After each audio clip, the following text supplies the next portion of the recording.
Hello everyone. We were seeing the topic acute inflammation and उसमें हमने देखा था कि leucocyte we were discussing the leukocyte requirement as the site of inflammation.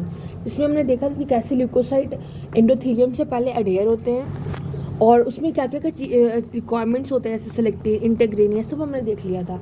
Now we are going to discuss the leukocyte migration through the endothelium. So leucocyte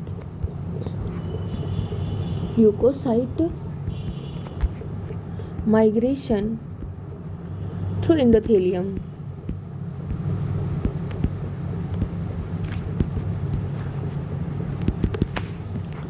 सबसे पहली बात कि जो माइग्रेशन जो ल्यूकोसाइट की जो माइग्रेशन होता है through the intact endothelium that is called as transmigration या फिर डायपिडेसिस.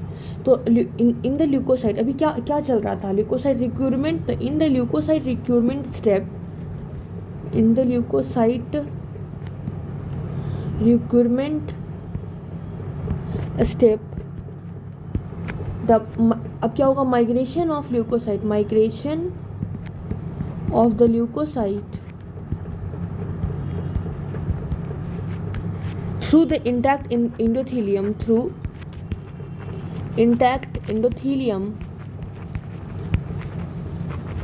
this is called as what it is called as transmigration or it is also called as diapedesis. And this transmigration that occur mainly by the post capillary venules. This occur mainly in post capillary venules.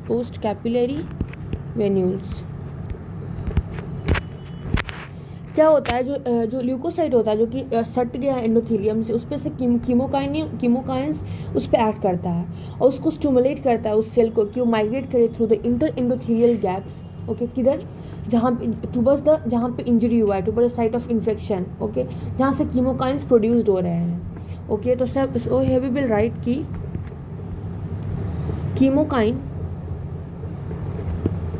Chemokines act on adherent leukocytes and this stimulate cells को stimulate कर देता है to migrate through किधर migrate करने के लिए migrate through inter endothelial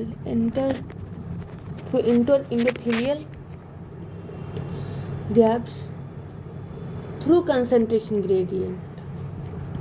of course ज़्यादा concentration इधर ही होगा क्योंकि साइट ऑफ इंजरी पे भी तो स्टार्ट हुआ है ना टूवर्ड्स साइट ऑफ इंजरी या फिर इन्फेक्शन या फिर इंजरी या फिर इन्फेक्शन जहाँ पे from where the chemokines are produced. This was the thing. Now I have added one picture की जो कीमोकाइनेसिस को डिस्क्राइब करने के लिए तो कुछ एडिशन मॉलिक्यूल्स होता है जो कि प्रेजेंट होता है इंटरसेलुलर जंक्शंस पे. जैसे वन इज जो कीमोकाइनेसिस होता है जो कि इन्वॉल्व होता है ताकि हमारा जो ल्यूकोसाइट है वो माइग्रेट कर सके एंडोथेलियम जो ब्लड वेसल है उससे बाहर की तरफ जहाँ पे इंजरी है. एंड दोस्त उनमें से एक मॉलिक्यूल जो है that is called as CD31 या फिर PECAM1. okay this one is one that is platelet endothelial cell adhesion molecule. okay अब उसके बाद जैसे ही PECAM1 या फिर CD31 जब मॉलिक्यूल आता है ओके तो उसके बाद इसके बाद this start traversing the endothelium इसको ट्रांसवर्स करना स्टार्ट कर देता है. Okay and this leukocyte pierce the basement membrane को करता है एंड दैट उसके बाद पियर्स करने के बाद वो बाहर की तरफ चलने लगता है. So we will write this was the figure कि CD31 को दिखाने के लिए कि this leukocyte is coming and this leukocyte जब CD31 दे आर मतलब कि वो बुला रहे हैं उनको एंड देन आफ्टर दैट वो बाहर की तरफ निकल रहा है. So we will write it will be clear that several adhesion molecule present कहाँ होते हैं? Present in intercellular junction, intercellular junction, and this is present where? Between the endothelium, between the endothelial cell, and they are involved in migration of leukocytes. and examples क्या क्या ले सकते हो? जैसे CD31, PEC, PCAM1. Okay, this is called platelets endothelial cell adhesion molecule. तो adhesion molecule word आ गया ना. सो इसके बाद क्या होता है? जब ये ट्रांसवर्स करता है, इट ट्रांसवर्स मीन्स कि जो ल्यूकोसाइट्स है, इट ट्रांसवर्सेस द एंडोथेलियल. और जब ये ट्रांसवर्स कर रहा है एंडोथेलियम, इसका मीन्स कि इसको एंडोथेलियम को तोड़ना पड़ेगा. तो for this it requires the enzyme that is called as cholinease. So it transfers endothelium and leukocyte pierce the basement membrane, and by secreting which enzyme? That is the cholinease. And that after that enter the extravascular space. अब जैसे ही leucocyte इधर आ गया, leukocyte pass through, then this leukocyte जैसे ही leucocyte पास किया, then basement membrane. तो उसके बाद ये जो बेसमेंट मेम्ब्रेन है, फिर से दोनों साथ में मतलब मिल जाएंगे. ऐसा नहीं है कि इस तरह से गैप बना हुआ रहेगा. फिर से they will come and join with each other. Okay. और जो सेल जो कि ग्रेडियंट के कारण बाहर आया, जो कि कीमोकाइनिन जो क्रिएट किया था कंसंट्रेशन ग्रेडियंट, जिसके कारण ल्यूकोसाइट जो बाहर आया. ओके. अब उसके कारण जो ल्यूकोसाइट बाहर आया, उसके कारण ये बाहर एक्यूमुलेट हो जाएगा. So here we can write enter the extravascular space and it accumulates. You can write, क्योंकि आपको पता है कि एंडोथेलियम फिर से जुड़ जाता है. So it's not I'm not going to write here. So it accumulate in extravascular site. This was the overview. Now after that, now we will look the chemotaxis of leukocytes. अब जैसे ही ये circulation blood vessels को जैसे ही ये leave out किया है, after existing from the circulation, जो leucocyte होता है उस साइट ऑफ इंजरी की तरफ मूव करता है. एंड ये जो साइट ऑफ इंजरी की तरफ मूव कर रहा है, this is called as chemotaxis. Okay. So you can write here that after existing the circulation, these leukocytes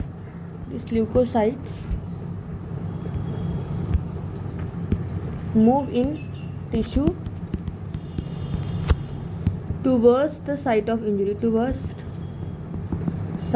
injury, and that's it's called as chemotaxis.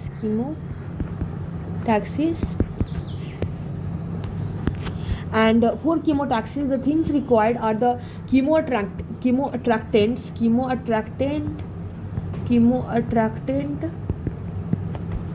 okay, attracts them. And it is not कि ये सिर्फ exogenous होगा या फिर endogenous होगा. This will be both exogenous and will be of endogenous. Now what are the exogenous example, what are the endogenous examples? So exogenous examples are products are, they are the bacterial product, and this including the peptide, that is N-formyl methionine terminal amino acid, and it also contains some lipids including peptides, some lipids. ठीक है, ये तो हो गया exogenous. Now when we talk about endogenous, and that includes several chemical mediators, that include several chemical mediators, and अगर हम उसके examples देखते, example is first cytokines. Okay, example is IL-8. Okay, that is. Then like second is the component of complement system. इसके examples आप देख सकते हो C5A. Then third is the like example arachidonic acid metabolite. And after that is the LTB4, that is leukotriene B4. ठीक है.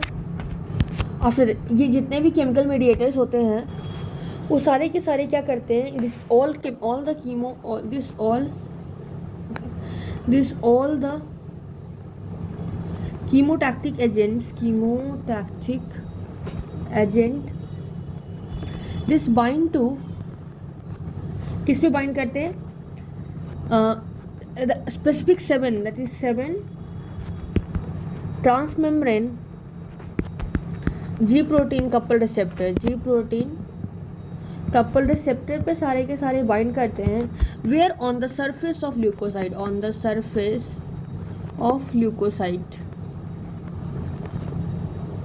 जब ये bind करेगा सरफेस ऑफ ल्यूकोसाइट तो सिग्नल रिलीज होता है. ठीक है, signal released from the receptor से सिग्नल रिलीज होता है, जिससे क्या होता है, that lead to activation of second messenger. और वो क्या करता है, इंड्यूस कर देता है, that induce the polymerisation of actin. तो एक्टिन को आगे की तरफ, और मायोसिन फिलामेंट, एक्टिन और मायोसिन फिलामेंट को पॉलीमराइज करता है, एक्टिन मायोसिन फिलामेंट. उसके बाद ये रीऑर्गेनाइजेशन की एक्टिन को आगे की तरफ, मायोसिन को पीछे की तरफ क्यों खींचता है, ये जो रीऑर्गेनाइजेशन होता है साइटोस्केलेटन को, ये अलाउ करता है कि जो मतलब कि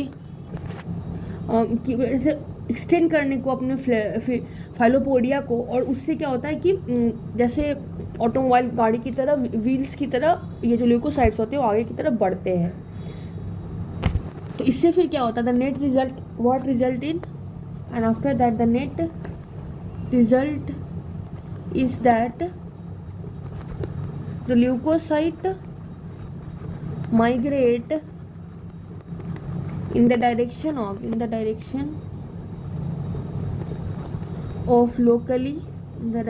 locally produced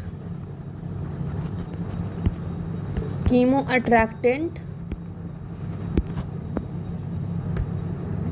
Okay, that is coming from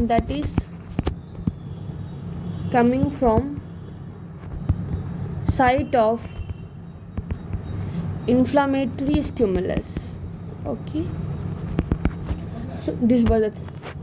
After that it was over. Now we will see कि जो ल्यूकोसाइट इन्फिल्ट्रेट जो होता है वो किस पर डिपेंड करता है. So here we will write that the nature of leukocyte infiltrate, this varies किसके साथ, with the age of inflammatory response, कि कितना देर तक वो inflammatory response रहेगा हमारे बॉडी में, उसी पे डिपेंड करता है.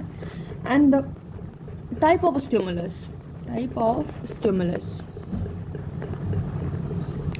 जैसे हम बात करें कि most of the acute inflammation में क्या होता है, जो न्यूट्रोफिल होते हैं, न्यूट्रोफिल वो प्रीडोमिनेट करता है in the first 6 to 24 hours, and after that it is replaced by monocytes. And this कितने में 24 to 48 आवर्स में. आफ्टर दैट ये तो बात हो गया. अब यह है कि न्यूट्रोफिल इतने कम टाइम में क्यों रहता है, इतने कम टाइम के लिए ही क्यों रहता है. This the reason behind this कि न्यूट्रोफिल कुछ देर के लिए प्रीडोमिनेंट क्यों करता है. तो reason for early preponderance of neutrophil, this is that जो हम सब जानते हैं कि जो ल्यूकोसाइट में सबसे ज़्यादा जो होता है वो न्यूट्रोफिल होता है. तो they are more numerous than other leukocyte. अभी सबसे ज़्यादा है, ठीक है. तो उसके बाद ये क्या करता है, रिस्पॉन्ड मोर रैपिडली किससे, टू कीमोकाइंस. अब उसके बाद क्या है, जैसे ही ज़्यादा रिस्पॉन्ड किया, then it attach more firmly to adhesion molecule. जैसे कौन से example, like P selectin, E selectin. Okay. अब इसमें तो ये मतलब कि एडेशन हुआ कम देर के लिए. अब उसके बाद जैसे ही टिश्यू में इंटर हुआ, so after entering the tissue जो न्यूट्रोफिल होता है वो शॉर्ट लिव्ड होता है. न्यूट्रोफिल शॉर्ट लिव्ड हो जाता है. Neutrophil become short lived. Why? Because जो न्यूट्रोफिल्स होते हैं, because most neutrophil in extravascular tissue क्या होता है, undergo apoptosis in few days. So understood, this was the thing about the leukocyte. अब अगर हम लोग मोनोसाइट की बात करें तो मोनोसाइट सिर्फ यही नहीं कि वो सिर्फ बहुत दिन तक रहता है, not only survive longer but also proliferate in the tissue. So not only survive longer but also proliferate in tissue. और उसके बाद अगर कोई भी इन्फ्लामेटरी रिएक्शन ऐसा है जो बहुत लंबे समय तक चल रहा है, तो उसमें ये मेजर कंस्टिट्यूट हो आता है मोनोसाइट. आफ्टर दैट ये तो हमने देखा कि ठीक है, न्यूट्रोफिल प्रीडोमिनेट करता है 6 to 20 मतलब फर्स्ट पहले दिन में, और उसके बाद मोनोसाइट उसको रिप्लेस कर देता है. उसके बाद वो बहुत दिन तक रहता है, ठीक है, जब तक इन्फेक्शन ठीक नहीं होता. बट क्या मतलब जो ये सेलुलर इन्फिल्ट्रेशन हो रहा है, क्या हर जगह यही फॉलो होता है? तो no, there is exception of this stereotype cellular infiltration. So there is exception to this stereotypic pattern of cellular infiltration. और इसका क्या है, जैसे कि कुछ इन्फेक्शंस होते हैं, like in certain infections, like example in certain infection, जैसे क्या example is the Pseudomonas bacteria. इसमें क्या होता है कि जो न्यूट्रोफिल होता है, जो न्यूट्रोफिल आया वो बहुत दिन तक डोमिनेंट रहता है. तो the neutrophil is dominant for several days. After that, in viral infection, इसमें क्या होता है, जो लिम्फोसाइट होता है, first cell to arrive. So here it is difference. After that, कुछ hypersensitivity in some hypersensitivity reaction. इसमें क्या होता है, it is dominate by activated lymphocyte macrophage and plasma cell, plasma cells. Okay, ये हो गया। After that in helminths reaction, in helminthic infection and also in the allergic reaction, इसमें क्या होता है, जो यूजनोफिल होता है, eosinophil are the main. Now ये तो हो गया, तो क्या क्या हुआ। Now we will look the phagocytic and clearance of the offending agent, मतलब जो भी आया उसको हम लोग कैसे कैसे ऑफेंड किया, फैगोसाइटोसिस क्या, उसको क्लियर भी तो करना है। So phagocytosis and clearance of offending agents.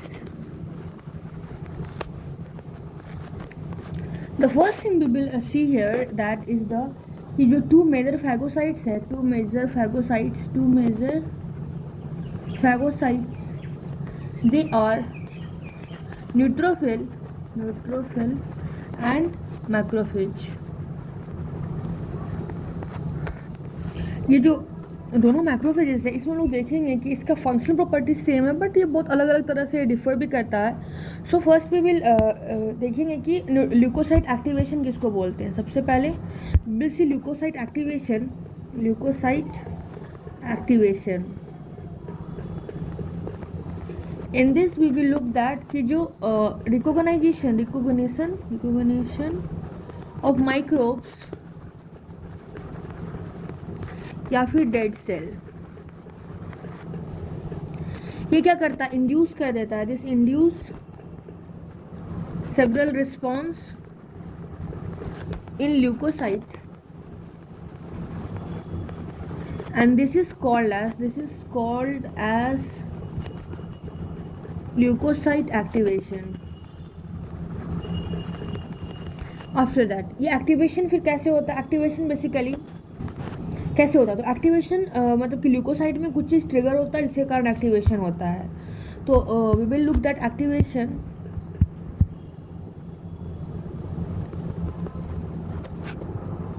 Basically कैसे होता है। तो they are triggered in leukocyte. कैसे ट्रिगर्ड इन ल्यूकोसाइट कैसे होता है, बेसिकली दैट इज द सबसे पहले there is increase in cytosolic calcium +2 and जैसे ही साइटोसोलिक कैल्शियम +2 इंक्रीज होता है, this lead to activation of enzyme. इसमें कौन कौन से एंजाइम आ जाएंगे, protein kinase C and one is phospholipase A2।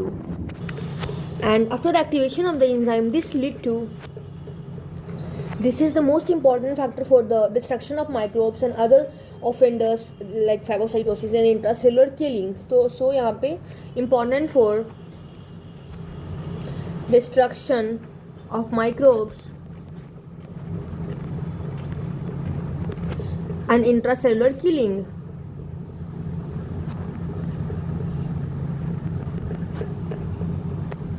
After that कुछ और भी फैक्टर्स होते हैं जो कि रिक्वायर्ड होते हैं, ठीक है ना, फॉर द इसकी to causing further injurious consequences. Now we will look the phagocytosis and this occur in several steps that involve different steps, and they are the first, that is the recognition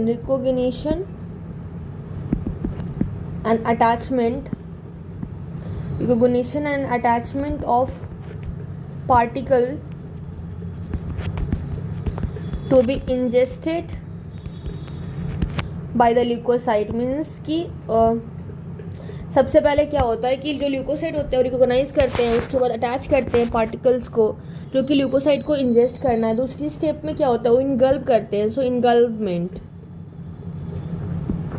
और that lead to formation of phagocytic vacuole, उसके अंदर phagocytic vacuole बनता है and then lead to killing of microbes और उसके बाद क्या होता है, डिग्रेडेशन हो जाता है, जो हम उसने लिया उसका डिग्रेडेशन होगा, तभी तो खत्म होगा ना, degradation of ingested material.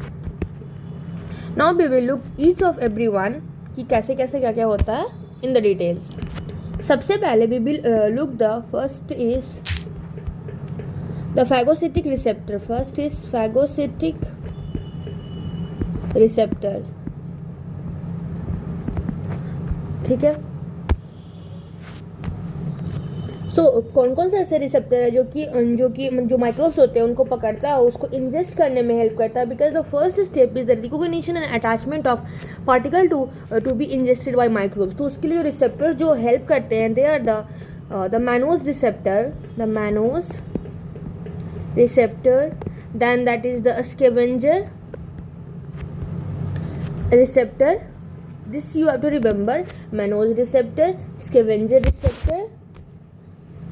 After that और भी बहुत सारे रिसेप्टर्स होते हैं जो कि मतलब वेरियस ऑप्शन इनके बने होते हैं जो कि इनेबल करते हैं जो फैगोसाइट्स होते हैं ताकि उस पर बाइंड कर सके और इंजेस्ट कर सके माइक्रोब्स को, ठीक है। अब उसके बाद क्या होता है, this are some receptors now जो मैक्रो। सबसे पहले हम वी विल लिख macrophage, mannose receptor, this is a lectin, okay, this is a lectin, और जो कि क्या करता है, bind terminal mannose and fucose, किसका, of the glycoprotein and glycolipid, जो माइक्रोब्स जो हमारे बॉडी में आए हैं उनमें जो ग्लाइकोप्रोटीन है, ठीक है ना, जो ग्लाइकोलिपिड्स हैं उनके जो टर्मिनल मैनोज है, टर्मिनल फ्यूकोस है, उसको जो मैनोज रिसेप्टर है ना, उसको रिकॉग्नाइज करते हैं और उसको बाइंड करने में हेल्प करते हैं। ये जो टर्मिनल मैनोज और फ्रूकोस है, ग्लाइकोप्रोटीन एंड ग्लाइकोलिपिड है, ये बेसिकली माइक्रोबियल का जो सेल वॉल है, मतलब टिपिकली ये माइक्रोबियल सेल वॉल में ही फाउंड होता है। तो typically found in microbial cell wall, क्योंकि हम सोच सकते हैं कि अच्छा ये तो खुद का भी हो सकता है। तो जो मेमेलियन सेल वॉल पे होता है बेसिकली वहाँ पे जो ग्लाइकोप्रोटीन और ग्लाइकोलिपिड होते हैं उसमें terminal salicylic acid and N acetyl galactosamine होता है, ओके। इसीलिए तो जो मैनोज रिसेप्टर होते हैं, मैनोज रिसेप्टर जो है वो रिकॉग्नाइज कर लेंगे माइक्रोब्स को, और जो होस्ट सेल है जो हम लोग हैं उनको रिकॉग्नाइज नहीं करेंगे। सो ये वी कैन राइट दैट कि जो मेमेलियन सेल वॉल पे जो होते हैं उनके जो उनमें भी ग्लाइकोप्रोटीन ग्लाइकोलिपिड होते हैं, बट उनमें जो टर्मिनल थिंग्स होते हैं दैट इज द टर्मिनल सिलिक एसिड, और इसमें और क्या होता है, एन एसिटाइल गैलेक्टोसामीन, ओके। इस तरह से ये माइक्रोब्स को रिकॉग्नाइज करेंगे, ना कि होस्ट सेल को रिकॉग्नाइज करेंगे। After this, so this was all about the macrophage mannose receptor. Now we were going to look the scavenger receptor. So scavenger receptor basically इसमें क्या होता है कि जो स्कैवेंजर रिसेप्टर है, पहले ऐसा माना जाता था कि ये जो स्कैवेंजर रिसेप्टर है ये यहाँ पे जो मॉलिक्यूल जो बाइंड करता है, ठीक है, उसके बाद वो प्रोड्यूस इमीडिएट करता है एंडोसाइटोसिस ऑफ ऑक्सीडाइज्ड एंड और acetylated low density lipoprotein particle, क्योंकि वो वहाँ पे कोई भी मतलब कि वहाँ पे एलडीएल रिसेप्टर्स उसमें नहीं है, ठीक है ना, मतलब ये एलडीएल रिसेप्टर से इंटरेक्ट नहीं करता था, बल्कि ये एंडोसाइटोसिस करवाता था, ठीक है ना, डायरेक्ट एंडोसाइटोसिस करवाता था। But now it is set कि जो मैक्रोफेज के जो स्कैवेंजर रिसेप्टर है, ठीक है ना, मैक्रोफेज की जो स्कैवेंजर रिसेप्टर है वो बाइंड करता है variety of microbes in addition to modified LDL particles. तो this was about macrophage scavenger receptor. After that अभी हम लोग दो तरह के फैगोसाइट्स के बेसिकली के बारे में पढ़ रहे हैं ना, एक तो है neutrophil and macrophage. So I am saying कि मैक्रोफेज के scavenger receptor simple scavenger receptor, उसके बाद जो मैक्रोफेज के जो इंटीग्रिन्स हैं, macrophage we are talking here about overall. तो माइक्रोफेज को जो इंटीग्रेंस है like Mac one, okay, Mac one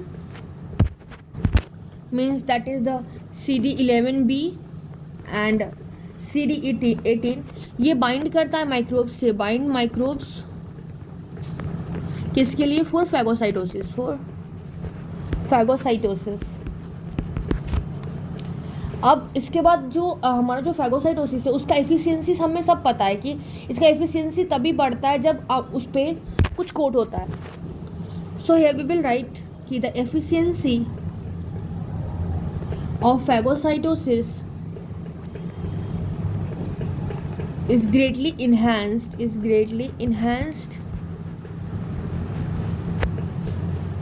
कब? when microbes are coated with opsonin.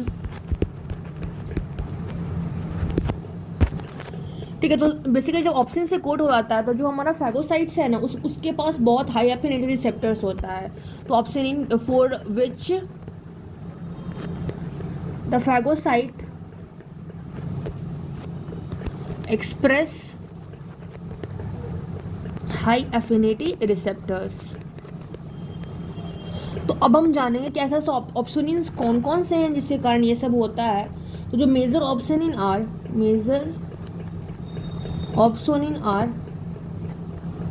क्या क्या है? Immunoglobulin G antibody, okay. C3 हम पहले ही हम पढ़ें कि जब antibody makes the microbes tastier ताकि वो जल्दी इनगल्व हो जाता है. यू कैन रिमेंबर दिस कि जो एंटीबॉडीज माइक्रोब्स में अटैच होते हैं और उससे बहुत टेस्टी हो जाता है न्यूट्रोफिल मैक्रोफेज के लिए और इजीली वो डाइजेस्ट कर पाते हैं. ओके. तो IgG antibody. C3V breakdown component product of complement. After that plasma lectin. ठीक है. And this all things are recognized by the specific receptor on leukocytes. This was the thing कि हमने पढ़ा कि phagocytic receptor. Now we will see second is the engulfment. Second is engulfment. In the engulfment process हम लोग क्या देखेंगे? जैसे ही कोई भी पार्टिकल माइक्रोब्स वो बॉन्ड हो गया, particle bound to phagocyte receptor, okay. उसके बाद क्या होता है? उस पार्टिकल के अराउंड वहाँ पर रिलीज होता है extension of cytoplasm flow around it. उसके बाद जो प्लाज्मा मेम्ब्रेन निकलता है pinch off and that form intracellular vesicles. This is also called as phagosome. वो क्या करता है? Enclose particle. उसके बाद फिर क्या होता है? जो फैगोसोम होता है वो फ्यूज कर जाता है, फ्यूज विथ लाइजोसोमल ग्रैन्यूल्स. अभी फैगोसोम फ्यूज करके लाइजोसोम ग्रैन्यूल्स से देन इट फॉर्म फैगोलाइसोसोम. तो this was about the engulfment. Now हम लोग देखेंगे कि जैसे हमने यहाँ पे लिखा था ना कि 3 स्टेप्स होता है इंगल्फमेंट हमने देख ली. अब नाउ वी विल लिख the killing of microbes that is degradation of ingested material. So now third step is intracellular destruction of microbes and debris. Now जो माइक्रोब्स का किलिंग होता है तो किलिंग ऑफ माइक्रोब्स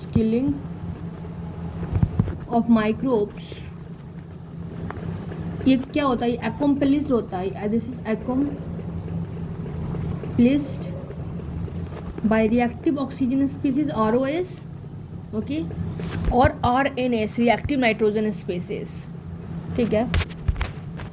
और जो रिएक्टिव ऑक्सीजन स्पीसीज हैं उसके और भी जो और बहुत कुछ आएंगे भी हम लोग पढ़ने वाले हैं, that is called as reactive oxygen intermediates. और रिएक्टिव नाइट्रोजन स्पीसीज जो है वो बेसिकली डिराइव्ड होता है, that is derived from nitric oxide. और ये तो करते ही हैं डिस्ट्रक्शन किलिंग ऑफ माइक्रोब्स, और this as well as lysosomal enzyme they destroy the phagocytosed material.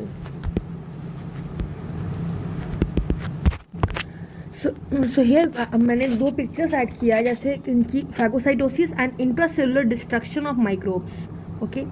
तो जैसे एक बैक्टीरिया है, उसका फैगोसाइटोसिस हुआ, पहले तो recognisation and attachment, that is microbes bind to phagocytic receptor पे बाइंड किया, ये फैगोसिटिक रिसेप्टर है, okay. And involve binding to receptor on the leukocyte membrane, उसके बाद उसका इनगल्वमेंट हुआ, ठीक है। उसके बाद जैसे ही इनगल्व हुए उसके बाद वो फ्यूज हुआ, phagocyte is ingested with micro. सबसे पहले तो प्लाज्मा मेम्ब्रेन सारा का सारा यहाँ पे उसको इनक्लोज करेगा, दैट मैंने पहले भी देखा, ठीक है। This is followed by destruction of ingested particle with the phagolysosome. उसके बाद फैगोसोम जैसे ही माइक्रोब्स में इंजेस्ट हुआ तो फ्यूज कर गया, then phagosome with lysosome, phagolysosome का फॉर्मेशन हो गया, and phagolysosome by lysosomal enzyme and by the reactive oxygen and nitrogen species. So यहाँ पे you can look the reactive oxygen species, reactive nitrogen, क्योंकि नाइट्रिक ऑक्साइड से ही बनता है, उससे फिर उसका फैगोलाइसोसोम हुआ, ठीक है। And the microbial product generated from the super oxide और हाइपोक्लोराइड एंड हाइड्रोक्सिल अभी हम देखेंगे, ठीक है। यहाँ पे अभी न्यू एडिशन का ये है डायग्राम है कि रिकॉग्नाइजेशन हुआ, इनगल्वमेंट हुआ, phagocytosome, then killing and degradation. Killing और डिग्रेडेशन में ये पूरा का पूरा स्टेप होता है, that is called as phagocytic vacuole के अंदर ये सब होता है, that we are going to look now. तो सबसे पहले हम देखेंगे reactive oxygen species. So now we will look the reactive oxygen species की कैसे ये इन्वॉल्व होता है इन किलिंग द माइक्रोब्स।